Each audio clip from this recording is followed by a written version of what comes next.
Hello everyone. Today's update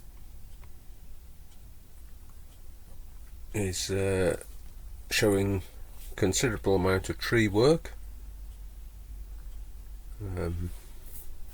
and also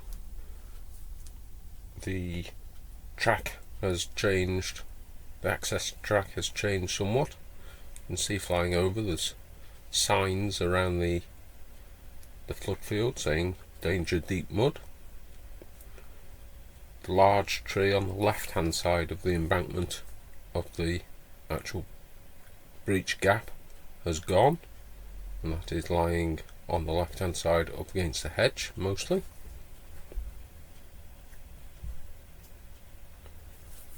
In order to cut that down, they had their forestry tractor with a winch just applying a little bit of pressure, and then it fell towards the lift bridge, if you like, on that embankment, I believe. Then you can see where the excavator's taken the branches and brash to. So that tree is out of the way for work to commence as soon as they can.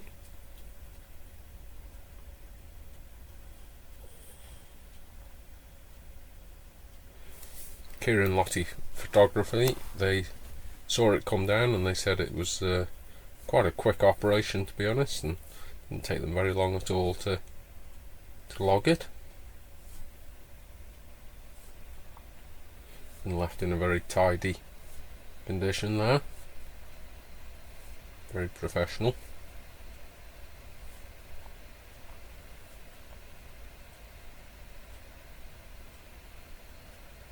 Looks a slightly different sight now with that tree gone.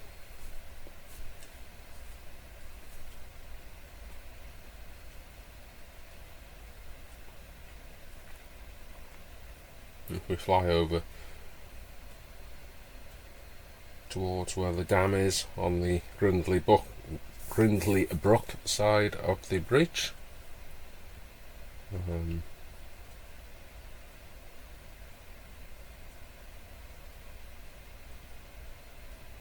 see the lovely colours, the sunlight. You can see the huge amount of water that has gone, and you can see the difference in height between the far flood pond and the near one.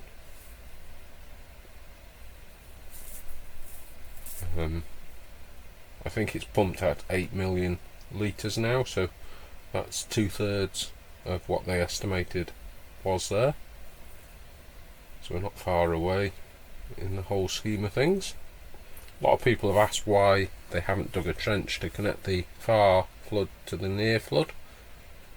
I guess that's because the far flood will have fish in too, so I guess they want to net that at the same time as netting the near one. No point letting that dry out and then all the fish will get stranded and potentially die.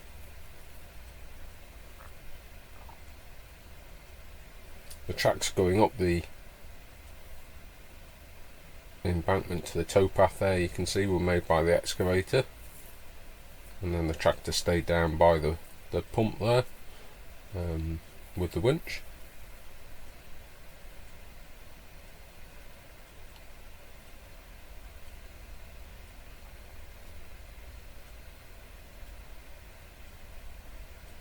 Thank you very much for all the new subscriptions and the super thanks and buy me a coffees. Please, if you haven't already, do subscribe. Really helps the channel out. And super thanks and buy me a coffee, very much appreciated. The link's in the description. Flying over towards the access track now. Quite a few people have commented on the video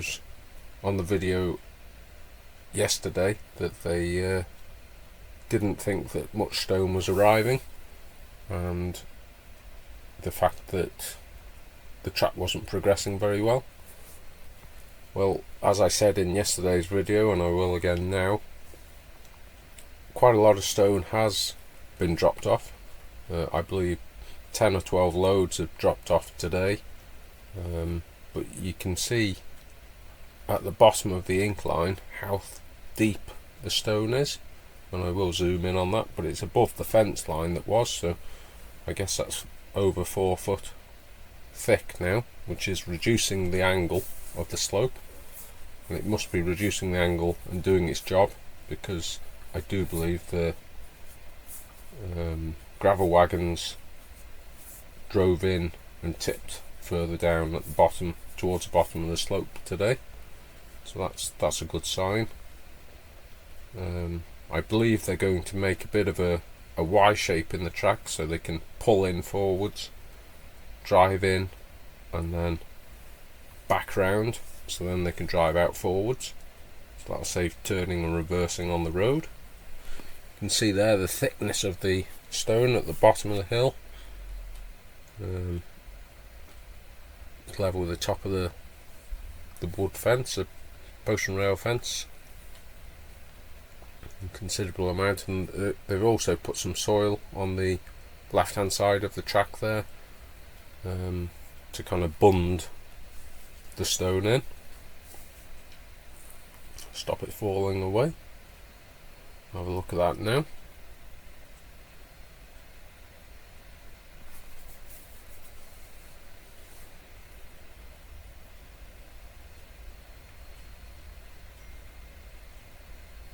There you go.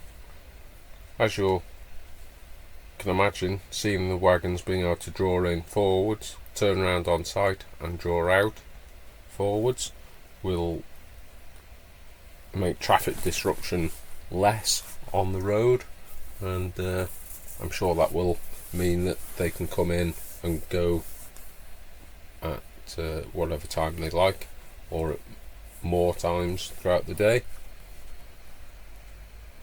so that will increase the frequency of stone deliveries, hopefully meaning the track will develop a bit quicker.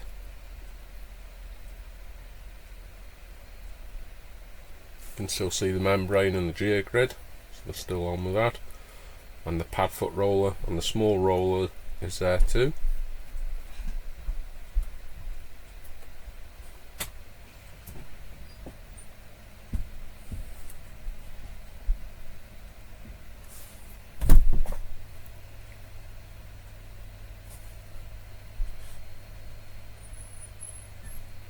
You can see the road there in the distance.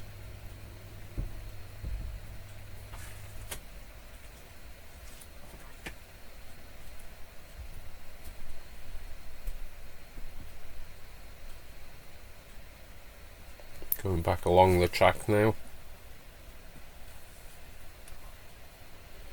you see the forestry tractor trailer and their Sani excavator, and the track dumper on the right hand side, still with the buckets for the 20-ton excavator. You can also see in the foreground, just before the tractor there, that's the winch. It's got like a cage over the top which protects the worker, if you like, so if the cable was to snap, hopefully that would prevent any serious injury. As we know from when Crouch are here, winching can be quite a dangerous operation, so it's nice that there is a bit of a barrier there.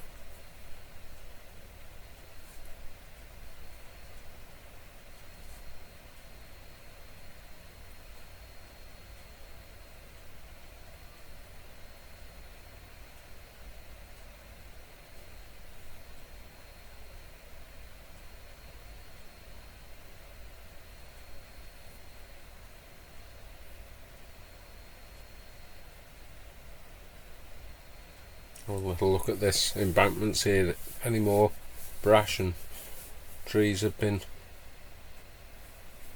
taken out.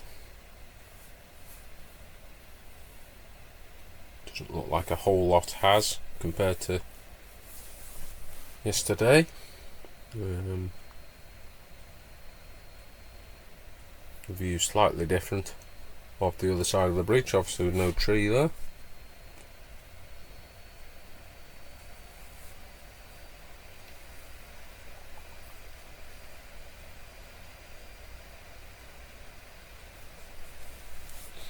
interesting to see where the tree surgeons work next. We will keep an eye on it and post regular updates.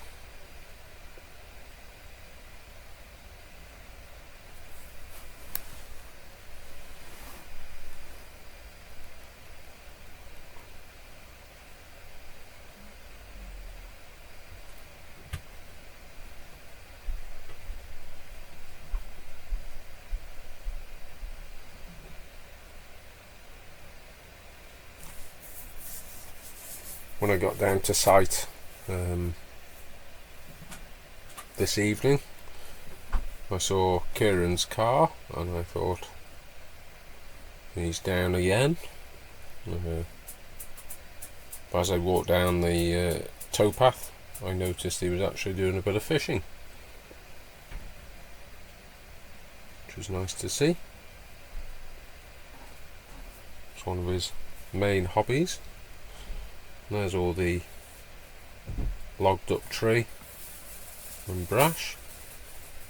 I'm not sure what's going to be done with that, if it's going to be chipped or cut up or taken away. Time will tell.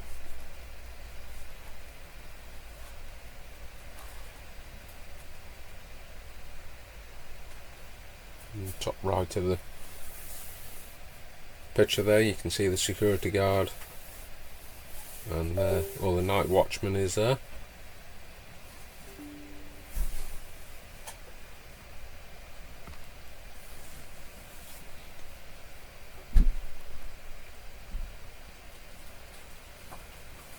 So in the top right hand of the picture there, that will be where the crane pad is built, on the far side of the canal there, for a crane to sit and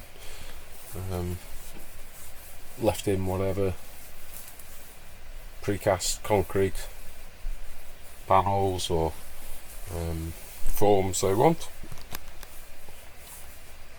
And I guess bringing a crane to site is why they need the track to be so good and so well made. I think the geogrid in the membrane, as said by one of the workers, makes a considerable difference to the track, reduces the amount of stone. Still going to be a monumental amount of stone brought to site, and if the track is taken out, there'll be a hell of a lot taken away. What happens to that stone, I'm not 100% sure, but if I see anyone, I will try and find out for you. If anyone else knows, please do comment. I'll try and read and reply to as many comments as I possibly can, but it is hard when there's so many. I've had a couple of comments on yesterday's video saying that my video was filmed either Monday or Tuesday, not on Wednesday. Unfortunately, I do a late video. I go and film late at night and then post the following morning, and this seems to work. People seem to like the update. Kieran and Lottie are there in the morning, I go in the evening, and then give my views on it. I did try and post a video first thing in the morning once, and it got no views and it got lost on YouTube. That's why I wait until later in the morning to post the video. And I've even had a few comments on a couple of the videos why I'm not making videos and posting them the same day. Unfortunately, I can't make a wage on doing YouTube videos, so I do still work. I've got a small business that I run, and I do need to keep on top of that. So I'm trying to keep updates coming for you all while running a business as well. It's a bit of a juggling act, and I'm trying to find the best way to do it. Any of you, any tips, please do let me know. There's me and Kieran. Kieran with his fishing rod, both waving to you. And the sun had gone down a little bit here, so I thought I'd have a better look at the tree that had been cut down without the sun in our eyes.